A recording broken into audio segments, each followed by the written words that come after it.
Assalamualaikum warahmatullahi wabarakatuh. Selamat pagi atau semangat pagi dan salam sejahtera untuk kita semua.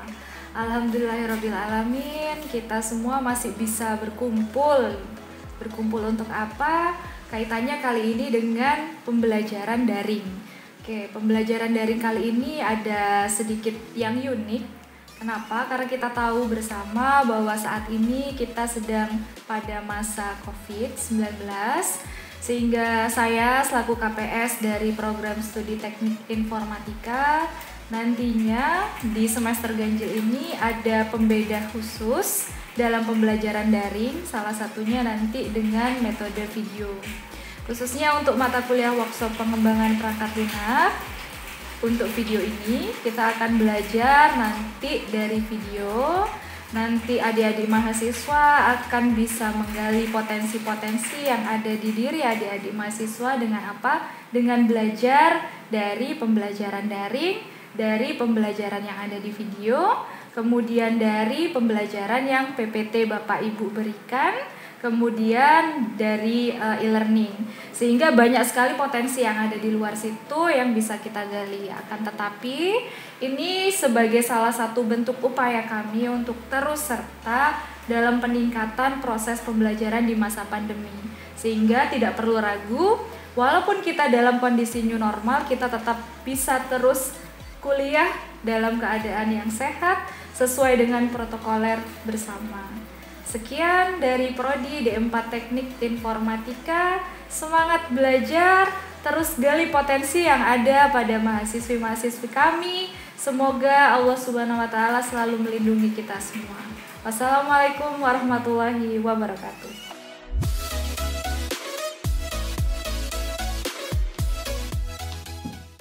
Assalamualaikum warahmatullahi wabarakatuh. Salam sejahtera untuk kita semua. Rekan-rekan mahasiswa program studi Teknik Informatika semester 3 yang saya banggakan. Sebelum kita memasuki materi kali ini, saya ingin bertanya kepada kalian. Menurut kalian, kira-kira berapa waktu minimum yang dibutuhkan oleh sebuah tim pengembang perangkat lunak untuk membuat rancangan atau gambaran sistem yang sekiranya siap untuk didemonstrasikan kepada calon pengguna? Mungkinkah kita bisa menyusunnya selama 5 hari? Iya, jawabannya sangat mungkin teman-teman. Bagaimana caranya? Itu yang akan kita bahas dalam modul kali ini. Dalam modul kali ini, kita akan membahas mengenai desain sprint. Baiklah rekan-rekan, dalam video tutorial kali ini saya akan membahas tentang desain sprint. Saya dan rekan-rekan tim pengampu akan memberikan pengetahuan tentang definisi desain sprint. Yang kedua adalah apa saja aktivitas yang harus dilakukan di dalam rangkaian desain sprint, sekaligus contohnya. Oleh karena itu, saya berharap seluruh rekan-rekan mahasiswa dapat mengikuti rangkaian video tutorial kali ini dengan baik. Mahasiswa juga diperkenankan untuk menambah wawasan ataupun pengetahuan dari referensi lainnya seperti buku ataupun artikel. Jika nantinya ada hal-hal yang kurang jelas atau ingin ditanyakan kepada kami, Anda semua dapat menghubungi kami melalui aplikasi chatting ataupun grup WhatsApp yang kita miliki. Terima kasih teman-teman, selamat belajar dan selamat mengikuti video tutorial kali ini. Baik rekan-rekan, kali ini kita akan membahas mengenai capaian pembelajaran atau kompetensi dasar berkaitan dengan materi desain sprint. Dalam modul kali ini, kompetensi dasar atau capaian pembelajaran yang ditargetkan pada akhir pembelajaran adalah yang pertama, mahasiswa mampu menjelaskan teori desain sprint. Yang kedua, mahasiswa mampu mengimplementasikan desain sprint pada sebuah kasus. Yang ketiga, mahasiswa mampu mempresentasikan desain sprint dengan baik. Desain sprint dibuat oleh Jack Knapp dari Google Venture pada tahun 2010. Desain sprint merupakan kerangka yang dibuat berdasarkan design thinking. Design thinking yang dimaksud merupakan kerangka kerja yang dilakukan dalam waktu 5 hari dengan menerapkan 5 tahapan yang sangat komunikatif dan interaktif untuk menuangkan semua ide solusi guna mengatasi masalah yang ada. Metodologi ini dilakukan untuk menjawab pertanyaan-pertanyaan dari calon pengguna dengan membuat desain, menciptakan prototipe, diantaranya adalah bentuk awal ataupun model sederhana yang mengizinkan calon pengguna untuk mendapatkan gambaran sistem dan mengujinya. Desain sprint sangat cocok digunakan pada proyek yang membutuhkan waktu cepat untuk mendapatkan solusi, karena metode ini merupakan cara pintas yang dapat digunakan sebelum membuat dan meluncurkan perangkat lunak, sehingga dapat memotong anggaran yang dibutuhkan. Metodologi ini dipimpin oleh seorang yang disebut sebagai Sprint Master yang bertugas untuk memimpin diskusi, mendefinisikan masalah, dan mengambil keputusan terhadap gagasan yang diberikan oleh setiap individu dalam tim dev. Selain Sprint Master, untuk bisa mengembangkan metodologi dibutuhkan komitmen anggota tim agar selama proses berlangsung fokus pada tahapan desain sprint akan dilakukan dengan baik. Hal-hal penting yang dapat dimaksimalkan melalui desain sprint adalah: yang pertama, desain sprint dapat menjadi stimulus bagi masing-masing anggota tim dev untuk mengusulkan ide dan pemikiran. Yang kedua, peran aktif tim dev atau tim develop menjadi sama penting, membutuhkan mental terbuka baik di dalam mendengarkan ide rekan, menyampaikan ide sendiri, dan mendiskusikannya untuk mencapai solusi terbaik.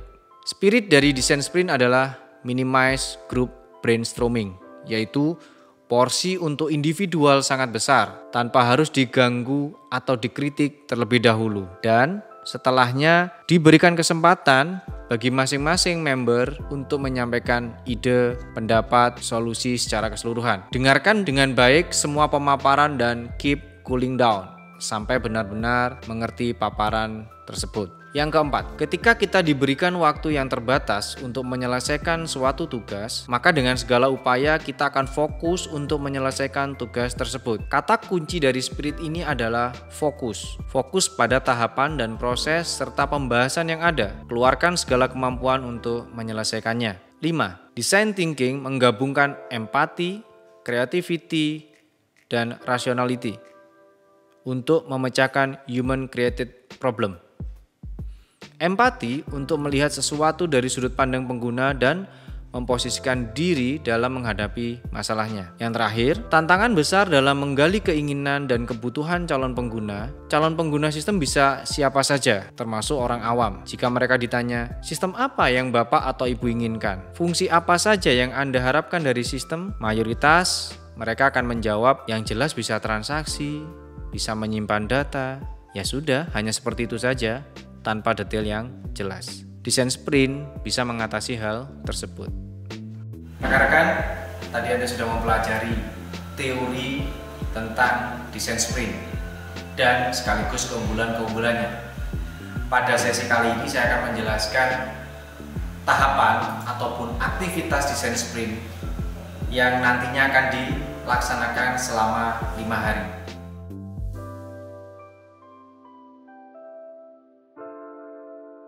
Yang pertama adalah understanding. Hari pertama, di mana tujuan dari tahapan kali ini adalah untuk memahami masalah utama dari klien ataupun calon pengguna. Caranya dengan menggali informasi berkaitan dengan kebutuhan pengguna sedetail-detailnya. Poin yang harus digali pada tahapan ini adalah siapa saja calon penggunanya. Kemudian apa yang dibutuhkan oleh para calon pengguna tersebut. Jika penggunanya ada lebih dari satu, maka masing-masing kebutuhan pengguna harus kita identifikasi. Selanjutnya adalah apa masalah utama yang harus diselesaikan atau harus disolusikan. Selanjutnya kita juga bisa mereview kompetitor dalam tahapan pertama ini. Kompetitor adalah aplikasi-aplikasi atau program-program lain yang serupa dengan ide kita. Harapannya apa? Kita bisa memberikan pembeda di sini. Kita kita bisa memunculkan inovasi dari produk yang akan kita buat kali ini. Terakhir adalah juga kita perlu memformulasikan strategi bagaimana cara kita menyelesaikan pengembangan perangkat lunak yang akan kita buat.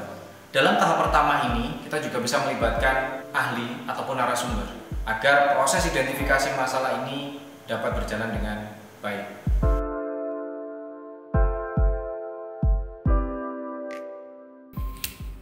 Assalamualaikum warahmatullahi wabarakatuh. Mohon izin bertanya ya Pak. Di sini kami beserta tim mengusulkan untuk membuat sebuah sistem informasi berbasis web, yaitu yang nantinya dapat memberikan kemudahan kepada orang-orang yang mempunyai masalah terkait dengan perangkat laptop, HP, seperti itu ya Pak.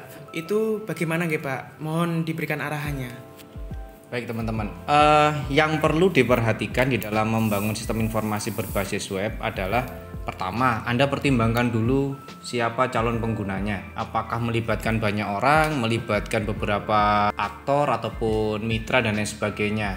Gitu ya, itu harus Anda definisikan dulu siapa penggunanya. Kemudian menurut saya juga setidaknya seperti beberapa aplikasi yang mempertemukan misalkan 2 atau 3 belah pihak. Contoh misalkan e-commerce. Ada yang modelnya seperti mall elektronik. Ya, jadi ada satu pengembang aplikasi yang membuat membuat aplikasi untuk dijadikan sebagai tempat berjualan. Yang berjualan ada banyak orang, gitu ya. Tapi pengelola sistem informasinya adalah satu tim, misalkan seperti itu. Kita nggak menyebut merek, tapi Anda tahu yang saya maksud, gitu ya. Seperti hanya orang membuka toko, tapi secara maya. Itu kan mempertemukan beberapa pihak. Kalau yang untuk aplikasi yang Anda inginkan, menurut saya minimal ada 2 jenis pengguna. Yang pertama adalah pengguna sebagai mitra, yaitu mereka-mereka yang punya jasa perbaikan alat elektronik seperti handphone ataupun laptop. Kalau kita mungkin di dunia orang awam seperti ini menyebutnya tukang servisnya lah, seperti itu. Kalian harus memfasilitasi mereka. Kira-kira apa saja yang dibutuhkan oleh mitra sebagai tukang servis.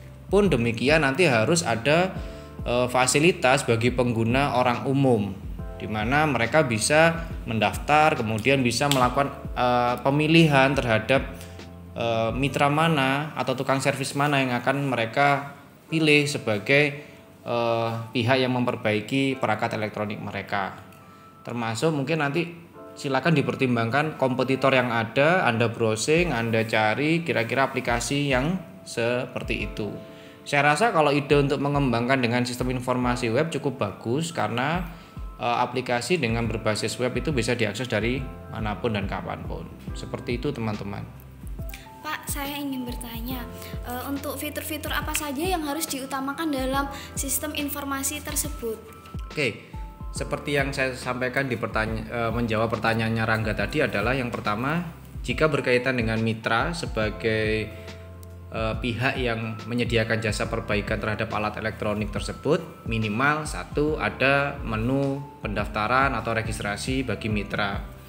Yang perlu diperhatikan adalah jangan lupa field ataupun parameter-parameter dari seorang atau dari pihak mitra, yaitu yang menyediakan jasa perbaikan elektronik tersebut, supaya contoh misalkan namanya, alamatnya, kemudian yang bersangkutan menyediakan jasa apa saja, termasuk menurut saya yang paling penting dari sisi mitra tukang servisnya adalah mereka harus bisa memberikan update status terhadap barang atau perangkat yang sedang diperbaiki, sehingga harapannya nanti customer itu bisa tahu status perbaikan perangkatnya seperti apa, apakah masih dalam perbaikan, penggantian mungkin partnya, ataupun sudah selesai atau belum.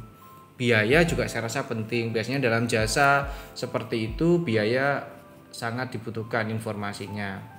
Kemudian untuk yang fitur dari sisi pengguna masyarakat umum, yaitu sebagai calon dari orang-orang yang akan melakukan perbaikan. Dalam hal ini yang saya maksud adalah yang memiliki handphone ataupun laptop yang rusak. Yang pertama sama, untuk mempertanggungjawabkan data harus ada menu register membernya. Kemudian ada menu, mereka bisa mencari menurut saya Mbak. Jadi mencari lokasi tempat servis yang mana nih gitu. Jadi mungkin bisa dimulai dengan mencari kategori perbaikan laptop atau handphone dulu. Nanti yang keluar adalah mitra-mitra yang sesuai dengan pencarian tersebut. Nanti misalkan penggunanya mencari tempat servis handphone, maka nanti akan keluar mungkin 5 atau 6 mitra di sekitar dia. Kemudian bisa jadi mungkin tampil berupa peta, boleh, lebih baik seperti itu karena kan ini web juga saya rasa mendukung ya, mudah. Kemudian nanti pengguna bisa memilih di mana tempat servis yang dia pilih.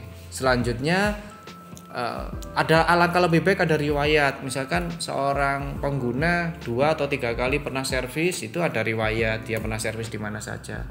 Terus menyambung yang tadi, ada kalanya dari sisi pengguna juga perlu adanya status apakah perangkat yang sedang diperbaiki di suatu mitra servis tadi sudah selesai atau belum. Seperti itu. Selebihnya silakan Anda bisa mereview kompetitor untuk melengkapi fitur-fitur yang menurut Anda baik. Gitu ya. Contoh, mungkin dari sisi admin, Anda sebagai pengembang ada mau ngasih reward siapa nih mitra terbaik. Itu bisa menjadikan sebuah stimulus bagi mitra-mitra lain untuk bisa bergabung ke sistem informasi Anda. Karena nantinya jika ini aplikasinya berkembang bagus, pendapatan Anda sebagai tim developer kan bisa dari pihak-pihak yang memasang iklan dan seterusnya. Seperti halnya yang saya sampaikan di awal adalah adanya sistem informasi e-commerce yang kemudian mengumpulkan banyak orang di situ. Terakhir menurut saya yang terpenting nanti adalah bagaimana memanajemen pengguna, karena nanti begitu mitra dan pengguna orang umumnya banyak, maka manajemen webnya untuk memfasilitasi pengguna ini saya rasa harus dipertimbangkan dengan baik mulai dari awal. Seperti itu teman-teman ya. Selanjutnya adalah tahapan pada hari kedua disebut dengan istilah divorce. Di dalam tahapan kedua ini tim harus membuat sketsa solusi sebanyak-banyaknya. Disarankan setiap anggota tim develop mengusulkan ide masing-masing dari masalah yang didapatkan atau diidentifikasi di hari pertama kemarin. Tentunya di dalam menyusun sketsa ataupun storyboard sebaiknya mengikuti aturan-aturan yang disepakati oleh tim develop.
Kini tiba saatnya kita di hari ketiga.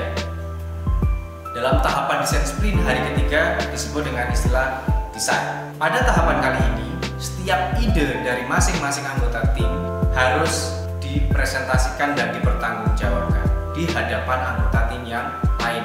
Setiap orang dari tim develop harus menjelaskan idenya secara detail dan fungsi-fungsi yang diusulkan. Pada tahap selanjutnya dilakukan semacam voting ataupun musyawarah untuk mengambil keputusan satu solusi terbaik yang akan diambil oleh tim develop.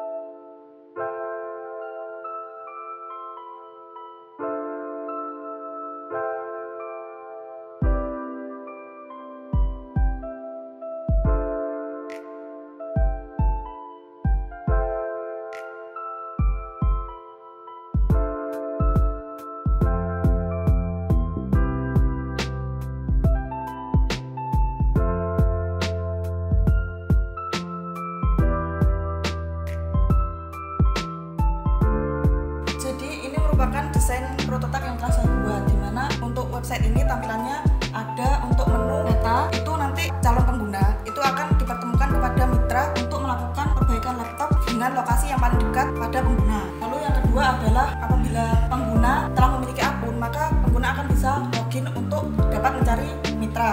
Apabila belum memiliki akun, maka pengguna akan diharuskan melakukan register seperti itu. Apabila telah login dan register, maka pengguna bisa masuk ke tampilan untuk pengguna, di mana pada tampilan ini terdapat beberapa fitur, yaitu yang pertama adalah cari mitra, yang kedua adalah fitur untuk barang yang sedang diperbaiki dan barang yang sudah selesai diperbaiki.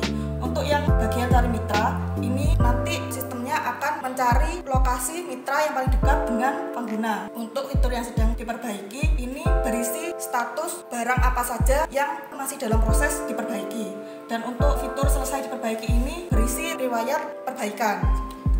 Lalu yang terakhir adalah tampilan untuk statistik, di mana tampilan statistik ini berisi statistik banyaknya pelanggan dan mitra yang online pada saat itu. Teman-teman mungkin ada tanggapan atau pertanyaan?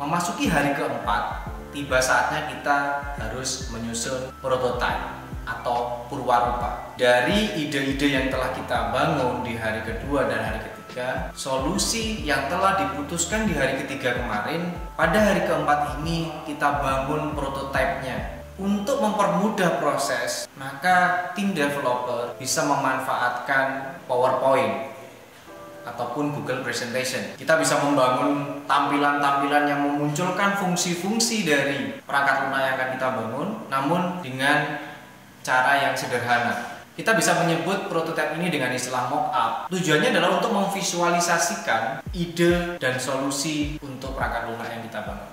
Fokus dari pengembangan prototipe hari keempat ini bukan untuk mempercantik graphic user interface, tapi fokus pada fungsi atau fiturnya. Jadi kalau Anda membuat sebuah sistem informasi ataupun aplikasi tertentu, fitur apa yang akan ada di dalam perangkat lunak Anda, itu lebih penting.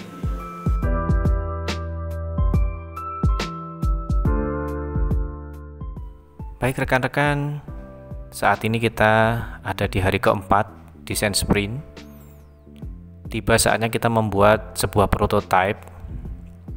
Salah satu yang akan kami contohkan saat ini adalah dengan menggunakan Microsoft PowerPoint.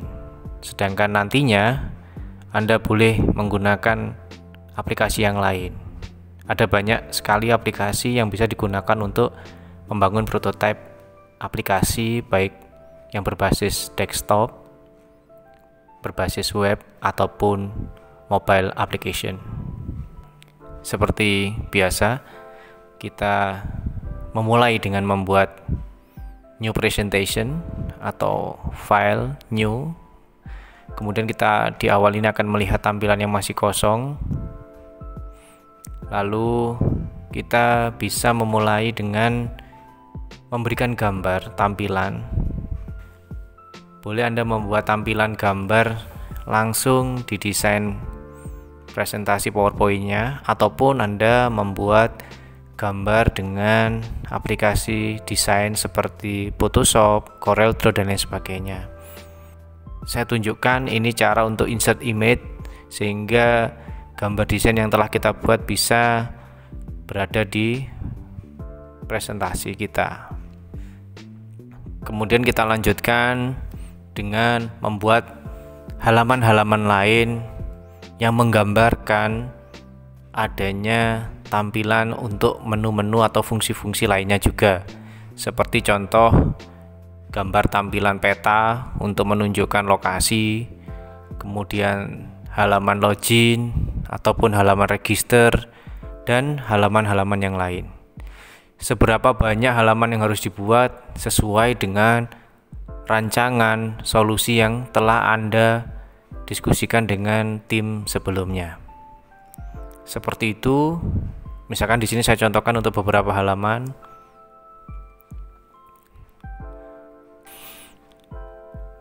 Lalu selanjutnya adalah kita membuat agar setiap slide tampilan itu terkoneksi dengan slide yang lain. Kita bisa menyebutnya dengan menambahkan hyperlink. Caranya kita bisa memberikan teks langsung atau kita bisa memberikan bentuk-bentuk seperti persegi panjang, lalu di dalamnya kita berikan tulisan, perintah seperti itu, seperti menu ataupun fitur. Kemudian kita bisa menuliskan contoh, misalkan saat ini saya tulis kalimat perbaiki sekarang. Kita atur besar kecilnya huruf, warnanya, dan kemudian kita berikan perintah hyperlink dengan cara masuk ke dalam menu insert, kemudian pilih di atas menu link dan pilih slide presentasi yang akan kita tuju. Contoh misalkan slide presentasi kedua yang berada di dalam dokumen yang sama. Cara tersebut akan menjadikan file presentasi kita terhubung antara slide 1 dengan slide 2 jika kata-kata atau kalimat hyperlink diklik atau diakses oleh pengguna. Contohnya seperti berikut ini.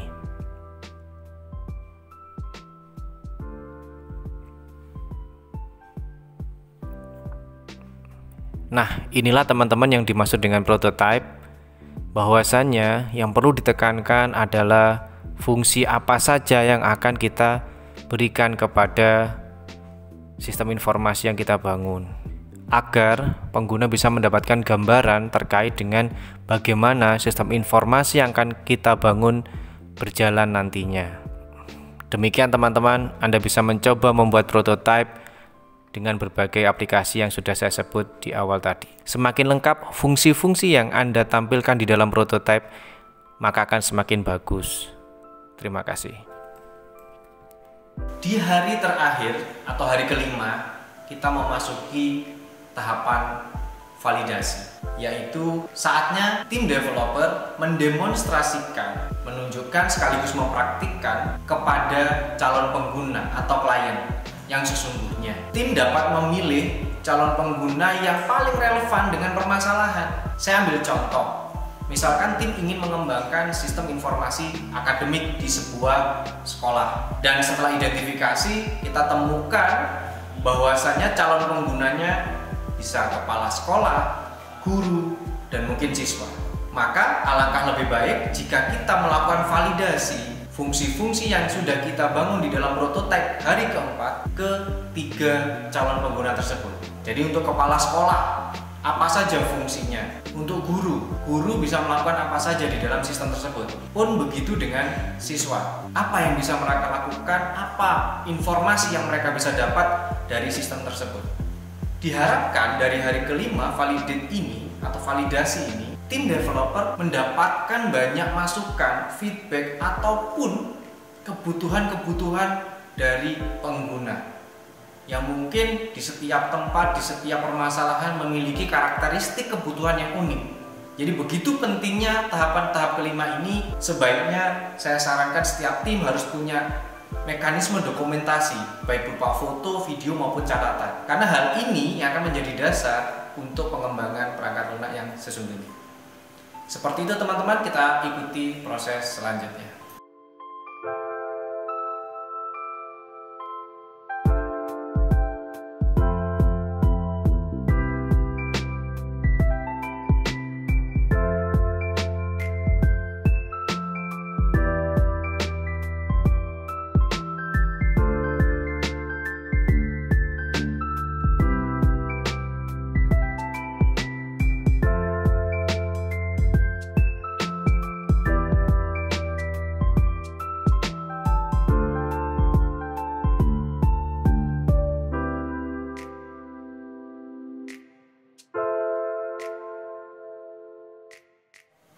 Rekan-rekan, kita sudah sampai di tahap akhir dari pembelajaran kali ini. Tadi Anda sudah melihat seluruh rangkaian yang berkaitan dengan kegiatan Design Sprint. Saya akan memberikan review beberapa poin terkait dengan materi Design Sprint kali ini.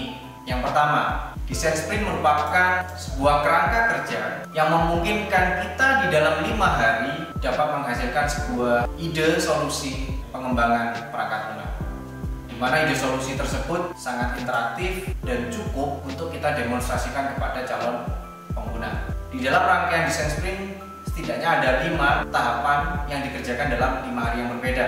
Yang pertama adalah understanding, di mana tim developer harus menganalisa masalah utama, juga mereview kompetitor. Hari kedua, divorce, tim harus memunculkan ide-ide yang mungkin akan bisa menjadi solusi. Di sini setiap anggota tim harus berani memunculkan ide dan solusinya. Kemudian di hari ketiga kita kenal dengan istilah design, yaitu melakukan voting atau pemilihan ide solusi terbaik. Yang kemudian di hari keempat dibangun prototype atau purwarupa, sebuah mock-up yang bisa ditampilkan kepada calon pengguna. Fokus dari prototype adalah fungsi. Dan pada hari kelima, kita lakukan validasi kepada calon pengguna, kita demonstrasikan prototipe kita, lalu kita mendapatkan feedback atau masukan terkait dengan kebutuhan sistem dari pengguna yang sesungguhnya. Berikutnya adalah keunggulan dari Design Sprint, bahwa dalam waktu 5 hari saja, tim developer mampu menyajikan visualisasi yang baik terhadap fungsi perangkat lunak yang akan dibangun. Berikutnya adalah keunggulan Design Sprint, yaitu dalam waktu 5 hari, tim developer mampu menyajikan visualisasi yang baik dan interaktif berkaitan dengan fungsi-fungsi yang ada dalam perangkat lunak. Catatan terakhir adalah berbicara mengenai kebutuhan sistem dari sisi pengguna bukanlah hal yang mudah. Dalam kenyataannya, kita sebagai tim pengembang akan sangat mungkin bertemu dengan tipikal klien ataupun calon pengguna yang awam.